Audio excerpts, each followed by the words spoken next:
যখন আবদুল্লাহ ইবনে জুবাইরের হাতে মক্কা এবং মদিনা ছিল, তখন উমাইয়া খলিফারা মক্কা মদিনা জিয়ারত করতে না পারার কারণে তারা তাদের সকল ধন সম্পদ খরচ করত বাইতুল মাকদেসের পিছনে। তথা এই মসজিদকে কেন্দ্র করে মুসলমানদের একটা ব্যস্ততা, শহর বন্দর সকল কিছু গড়ে উঠবে এই শহরকে কেন্দ্র করে, এবং মদিনা অনাবাদ হয়ে যাবে। মদিনা অনাবাদ হয়ে গেলে যুদ্ধ শুরু হবে। কোন যুদ্ধ? যেই যুদ্ধ আমরা আলোচনা করলাম, এই যুদ্ধকে রাসূল সাল্লাল্লাহু আলাইহি সাল্লাম বলছেন আল মালহামা আল কুবরা।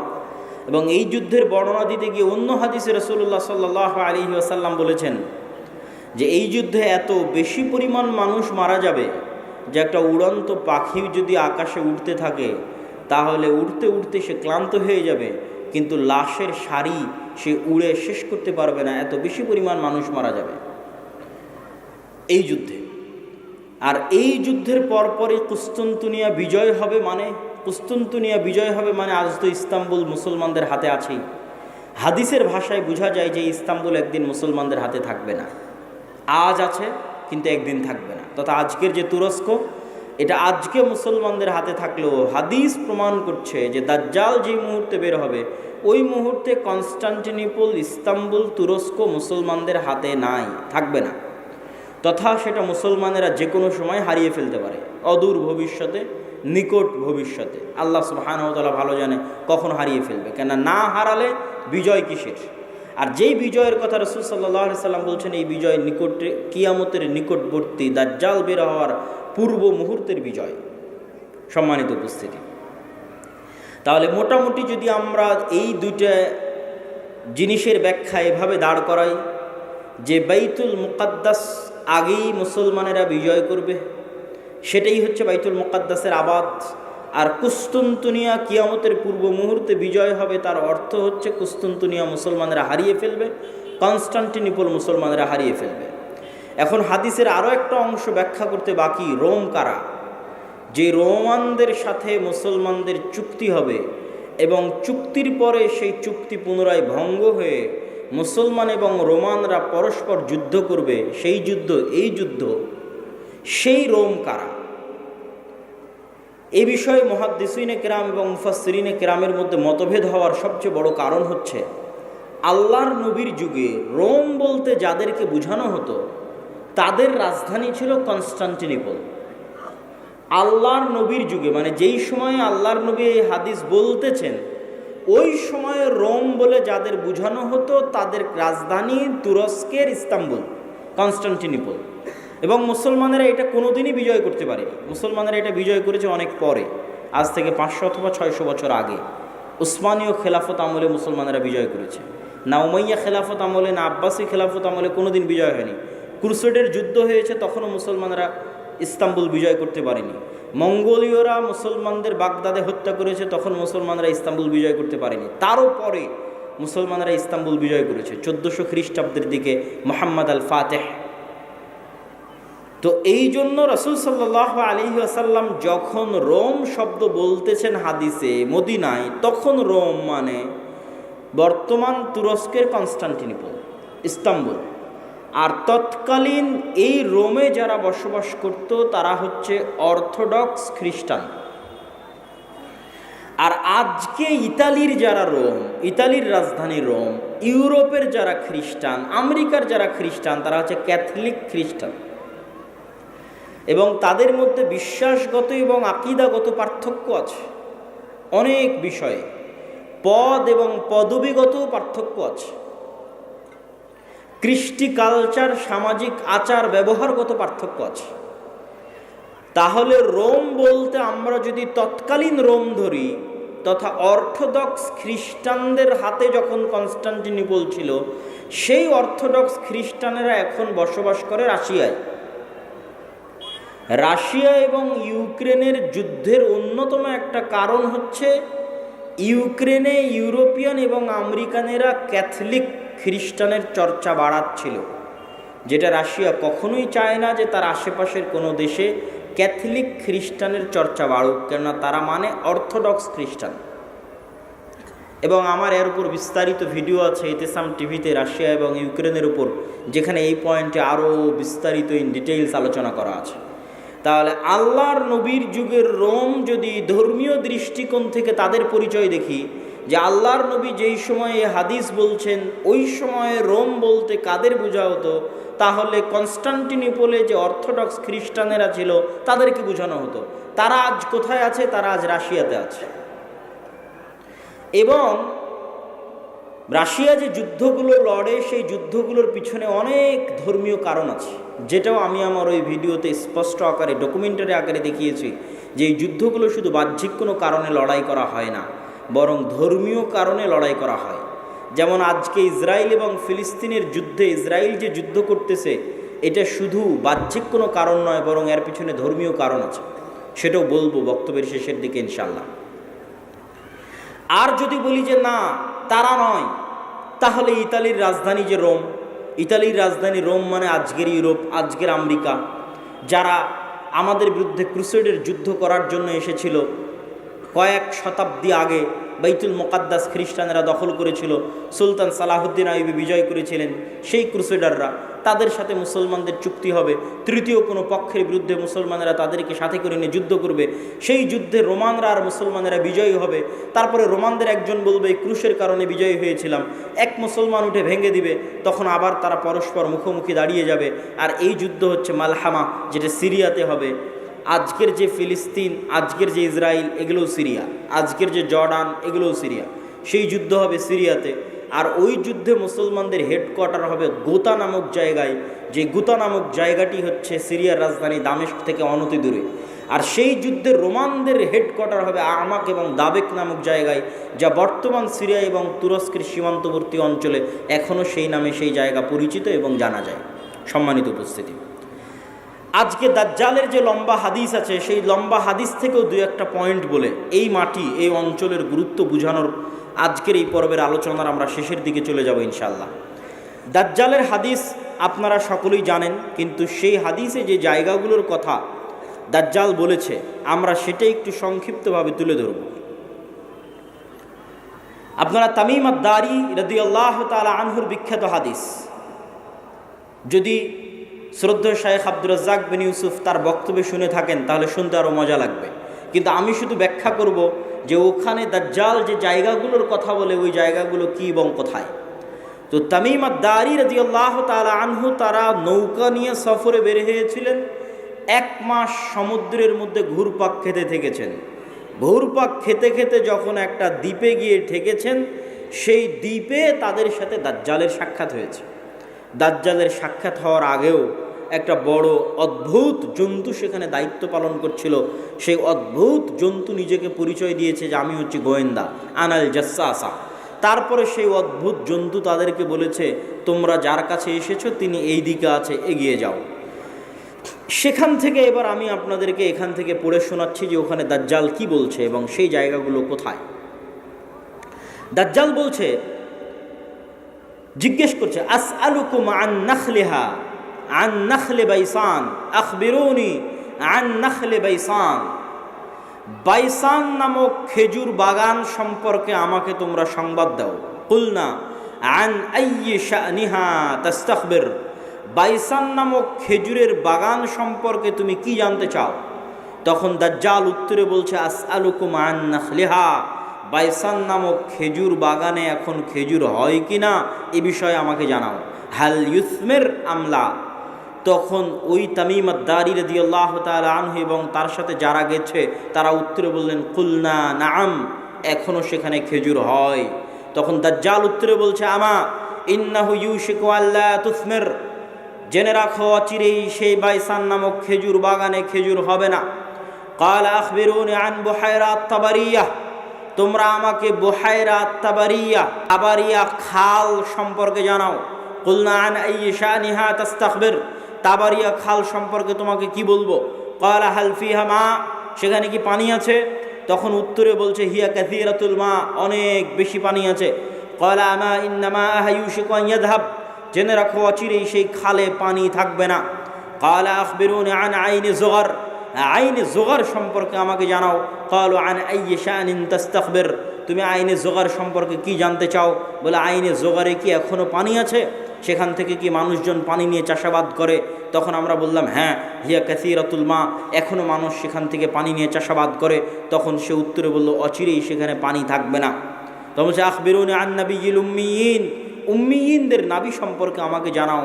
অশিক্ষিত মূর্খ যারা লেখা জানে না, পড়া জানে না, তাদের জন্য যে নবী প্রেরণ করা হয়েছে সেই নবী সম্পর্কে আমাকে জানাও। এই মর্মে কথা সামনের দিকে আগাতে থাকলো। সম্মানিত উপস্থিতি, এখানে 3টা জায়গার কথা বলেছে দাজ্জাল। আশ্চর্যজনক হলেও সত্য যে আজকের পৃথিবীতে এই 3টি জায়গায়, তন্মধ্যে বাইসান নামক খেজুরের বাগান এবং জোগার নামক ঝর্ণা, এই 3টাকে এক্সাক্ট চিহ্নিত করা খুব কঠিন হয়ে যায়।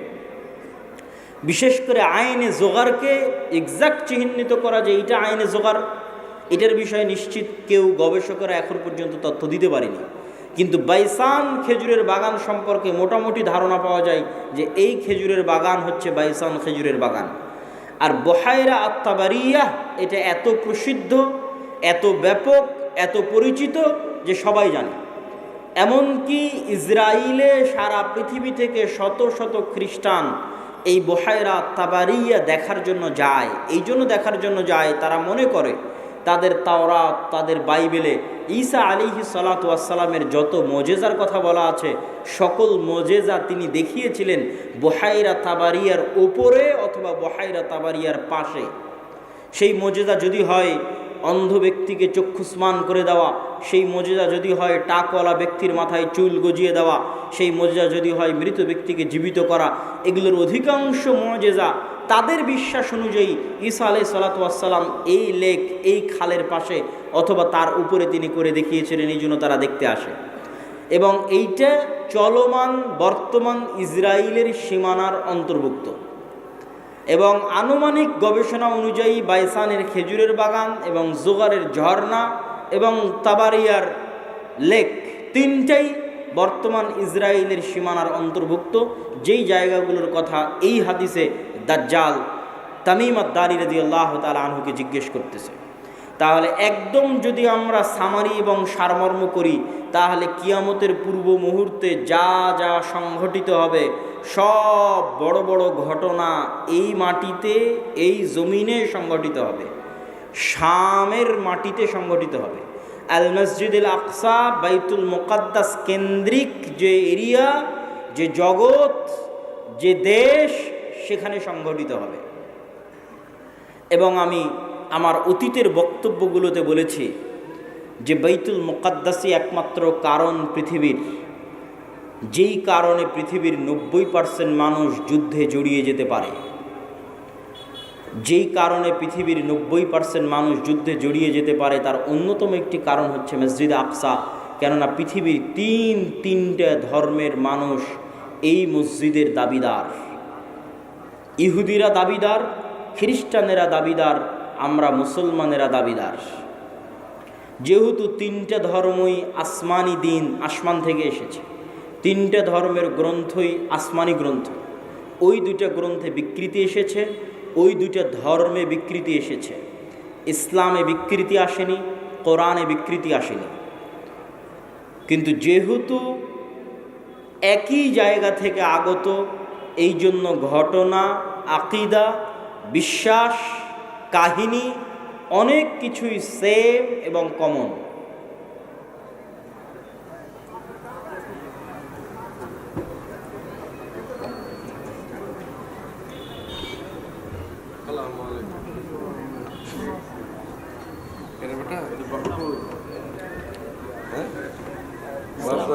ভালো আছে, আসতেছে ভালো লাগবে।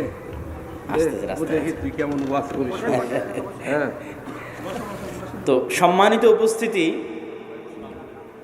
আমরা যে বিষয়ে আলোচনা করছিলাম যে বর্তমান মসজিদে আকসা এবং বর্তমান বাইতুল মুকাদ্দাস পৃথিবীর তিনটা ধর্মের নিকটে পবিত্র স্থান। আর এই পবিত্র স্থান হওয়ার কারণ হচ্ছে এই 3টা ধর্মই আব্রাহামিক রিলিজিয়ান, সেমেটিক রিলিজিয়ান। এই 3টা ধর্মই মিল্লাতে ইব্রাহিমের দাবিদার, তথা ইব্রাহিম আলাইহিস সালাতু ওয়াস সালামের হিস্ট্রি ইতিহাসের সাথে কানেক্টেড। আর সেমিটিক রিলিজিয়ন মানে নূহ আলাইহিস সালাতু ওয়াস সালামের 3 সন্তান তার সাথে নৌকায় উঠেছিলেন। একজনের নাম ইয়াফেস, একজনের নাম হাম, আর একজনের নাম সাম। ইয়াফেসের বংশধরেরা হচ্ছে সাদা চামড়া, ইউরোপ, আমেরিকা, রাশিয়া। সামের বংশধরেরা হচ্ছে সেমেটিক তথা মেটে, শ্যামা, হালকা সাদা, হালকা শ্যামা, হালকা মেটে। India, Pakistan, Bangladesh, Saudi, Kuwait, Qatar, Bahrain, এরা হচ্ছে সামের বংশধর। হাম হচ্ছে আফ্রিকান, টোটাল আফ্রিকান এরিয়া হচ্ছে নূহ আলাইহিস সালামের সন্তান হামের বংশধর। তো পৃথিবীতে আল্লাহ যত নবী পাঠিয়েছেন সকল নবী সামের বংশে পাঠিয়েছেন। সামের বংশে ইব্রাহিম আলাইহিস সালাতু ওয়াস সালাম। এই জন্য একটা মজার জিনিস, যারা অনলাইনে আমাদের দেখছেন তারা মনে রাখতে পারেন যে কালার ডিসক্রিমিনেশনের শিকার যারা হন ইউরোপ এবং আমেরিকায়, গায়ের রঙের কারণে ডিসক্রিমিনেশনের শিকার হওয়া, বৈষম্যের শিকার হওয়া, কেননা তাদের মধ্যে একটা আভিজাত্য বোধ কাজ করে যে আমি হচ্ছি সাদা চামড়া, আর এশিয়া থেকে যারা এসেছে তারা সাদা চামড়ার নয়। আপনি দীর্ঘদিন থাকলে এই জিনিসটা ভিতর থেকে অনুভব করতে পারবেন, এই বৈষম্য। তো এটা আপনারা মজার জিনিস জেনে রাখতে পারেন যে ইউরোপ, আমেরিকা তারা যতই সাদা চামড়ার হোক, তারা যেই নবীকে সম্মান করে, শ্রদ্ধা করে, সেই নবী সাদা চামড়ার ছিলেন না। মানে ঈসা আলাইহিস সালাতু ওয়াস সালাম, ঈসা আলাইহিস সালাতু ওয়াস সালামের গায়ের রং আর আমার নবী মুহাম্মদ সাল্লাল্লাহু আলাইহি ওয়াসাল্লামের গায়ের রং এক। মানে শ্যামা, মেটে, সাদা চামড়ার সাদা নয়। তথা গোটা ইউরোপ এবং আমেরিকার মানুষ যেই নবীর অনুসারী, যেই নবীর মূর্তি তাদের গির্জায় বানিয়ে রেখেছে, যেই নবীর মা মারিয়াম আলাইহা সালাতু ওয়াস সালামের মূর্তি তাদের গির্জায় বানিয়ে রেখেছে, তারা কেউই সাদা চামড়ার ছিলেন না। এই জন্য বলেছি সেমেটিক রিলিজিয়ান। তথা আল্লাহ সুবহানাহু ওয়া তাআলা সামের বংশে সকল নবী দিয়েছে, ইব্রাহিমের বংশে পরবর্তী সকল নবী পাঠিয়েছে। পৃথিবীর তিনটে ধর্ম ইব্রাহিম আলাইহিস সালাতু ওয়াস সালামের মিল্লাতের দাবিদার। এর কিছু কমন উদাহরণ আপনাকে দিই। ইব্রাহিম আলাইহিস সালাতু ওয়াস সালামকে আমরা বলি ইব্রাহিম, তারা বলে আব্রাহাম। ইব্রাহিম আলাইহিস সালাতু ওয়াস সালামের ছেলে ইসহাককে আমরা বলি ইসহাক, তারা বলে আইজ্যাক, আইজ্যাক নিউটন। যিনি আইজ্যাক তিনি ইসহাক। ইসহাক আলাইহিস সালাতু ওয়াস সালামের ছেলেকে আমরা বলি ইয়াকুব আলাইহিস সালাতু ওয়াস সালাম, তারা বলে জ্যাকব। যিনি জ্যাকব তিনি ইয়াকুব। ইয়াকুব আলাইহিস সালাতু ওয়াস সালামের ছেলে ইউসুফ আলাইহিস সালাতু ওয়াস সালামকে আমরা বলি ইউসুফ, তারা বলে জোসেফ। সেন্ট জোসেফ স্কুল মানে হজরত Yusuf school. There is no difference, কোনো পার্থক্য নয়। যদি আপনি বলেন সেন্ট জোসেফ স্কুল, তাহলে ওরা আপনি যে ইউসুফকে জানেন তাকে উদ্দেশ্য করছে, যে হজরত ইউসুফ আলাইহিস সালাতু ওয়াস সালাম স্কুল। এভাবে আমরা যাকে বলছি দাউদ আলাইহিস সালাতু ওয়াস সালাম, তারা তাকে বলছে ডেভিড। জাস্ট নামের উচ্চারণের পার্থক্য, কিন্তু ঘটনার মধ্যে মিল আছে। আমরা বলছি নূহ, তারা বলছে নোয়াহ। ঘটনার বর্ণনা, ধারা বিবরণীতে কিছুটা পার্থক্য আছে, কিন্তু মূল ঘটনাগুলো একই। তথা আদম এবং হাওয়ার যে ঘটনা কোরআনে বর্ণনা করা আছে, কাছাকাছি ঘটনা।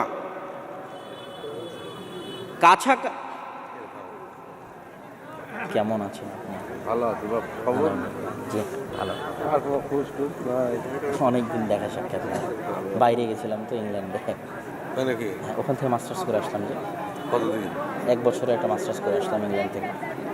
তাই নাকি? জি, ইসলামিক ব্যাংকের উপর, হ্যাঁ, ইসলামিক ব্যাংকিং সিস্টেমের উপর। এই তানজিল ভাই, আব্বুকে ডেকে নিয়ে আসেন। নিয়ে আসতেছেন? হ্যাঁ বলতেছি, বক্তব্য শেষের দিকে চলে যাচ্ছি, দেখেন। হ্যাঁ হ্যাঁ বলবো ইনশাল্লাহ, আমি বুঝাবো, বক্তব্যের মধ্যে বলবো। তোমার আব্বা ভালো ইসলামিক, আছে? আলহামদুলিল্লাহ, ইসলামিক ব্যাংকিং এবং ইসলামিক ফাইন্যান্সের উপর মাস্টার্স করে আসলাম। তাতে কি শরীয়ত মোতাবেক তোর কি আমার বুঝে তো মনে হয় না শুরু সব ভালো থাকে। ভারত দিলে কি রে? তুই ইসলামী ব্যাংকে তুই টাকা লিয়া থতো দেখি কি করে হাট ক্যাপ না করা।